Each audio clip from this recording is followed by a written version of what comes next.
Our next speaker is a fellow who just won the grand prize in the NASA 2009 International Space Settlement Design Competition.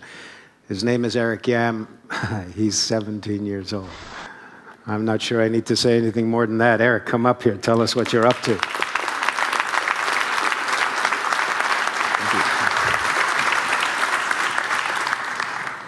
Oh, that's a picture of me. I look too smug in that one. But basically how I wanted to start off was to look back really at the fact that ideaCity is in its 10th anniversary. And I think from this point on, I'd like to think about, well, what would it be like in its 100th anniversary? So hopefully by that 100th anniversary, we'll be in space. And once in space, how can we live in there? So with that design in mind, or with that thought in mind, I give you Asten, which is about my project, which was for the NASA competition. So it's divided actually into 3 sections. It's called the Habitation region, the Central Industry Hub, and Interspatial structure. Given that it's in space and you can't travel back to Earth very easily, it's pretty much a city in a building. So the Habitation region can be further subdivided into what we call habitat modules, which are the tiny blue dots you see on there, ring hallways, which are the white circles, and then finally the vestibules, which are giant white boxes. The central industry will go on later on. Some basic dimensions of what it would be like, what would be necessary. We have a total height of 1,700 meters. To compare that in relative terms, that's about 3 times the height of Toronto's CN Tower. Overall diameter is about 1,000 meters, which is about twice the size of Toronto's CN Tower. So now we go into the habitation region, those blue dots you saw on the outside of the cylinder. What does that look like specifically? So in fact, the basis of the entire design, the main as a modular component, that actually was developed by NASA in 1994 called the TransHab project. Now what this essentially is, in reality, is just a giant balloon.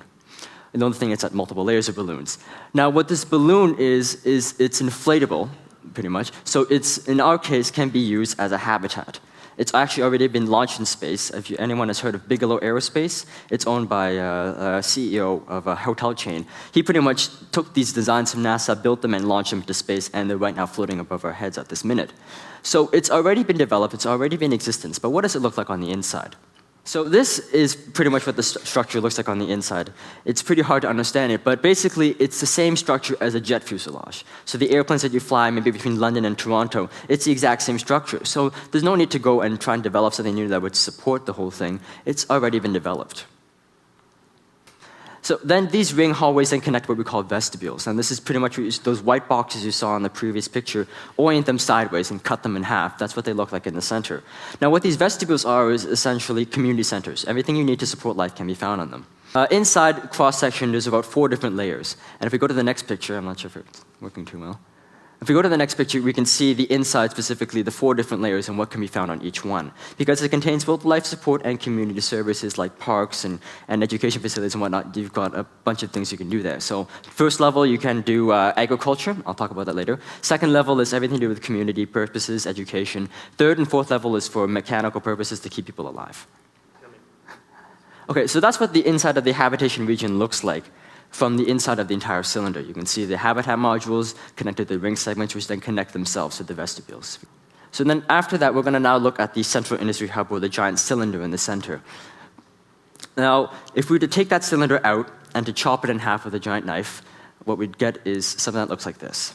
So what the central industry hub is meant for is for all the pretty much the offices or the factories of the space settlement. It's meant to support the economy, and the main economy here would be spacecraft manufacturing and zero-gravity research. But when you fly up to Earth and you dock at these docking channels using either space planes or rockets or whatever, and you leave your plane and you enter what they call a central corridor, which is just essentially a long hallway that you can float down. So as you float down, you pass by the Space Hotel, which is where we would hold our 300 visitors. We also have here a panoramic observation hallway that allows you to look into things into space, to allow you to really look and take the view of the Hubble Space Telescope, but for your own eyes. So as we continue down, we pass by the main research areas, the main manufacturing placements. And given that it's in space, probably the best option for an economy would be spacecraft manufacturing, developing solar power satellites for renewable energy purposes, bigger spaceships, bigger satellites for telecommunications. That would be actually the basis of the entire economy on the station and would help fund off its $563 billion cost. So we go into the next one. We then would go into specifically the interspatial structure, or if you want to imagine as a giant wheel, the spokes. So if you were to take out those spokes and pull them aside, you would see that that's pretty much what they look like. But in fact, they're essentially elevators. But actually, only a few of them are elevators. And if you look, that's what the elevators look like. If you were to turn those to their side and look at them straight on, it's double-decker elevators. Turn that upside down, and that's what it looks like from the bottom. But the ones that aren't elevators are what we call adjustable gravity labs. What you can do on them is a whole bunch of things. You can estimate, do experiments on Moon's gravity or Mars gravity or anything between 0 and 1G. But really, what I think the most important thing here to recognize is that although it's a nice design, everything isn't out there, I have to realize that it's never going to be built.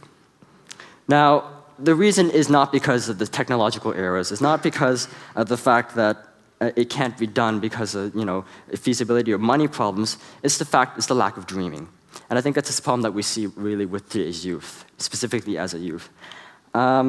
We have, in the past 40 years, the people who have been working on the space systems, all the space designs, have been mainly the people who worked on Apollo. The fact that we couldn't be able to put a man on the moon, it's really sort of died down in terms of our generation. In fact, what we see now is everyone saying, oh, we didn't even land on the moon in the first place. So to get that sort of cynicism from the youth of today, which will be your caregivers in the future, deeply saddens me and disappoints me. But like Michelle Rainey says, there is hope. The dreams is really what ideaCity can bring. And I think dreams is something that I'm really interested in.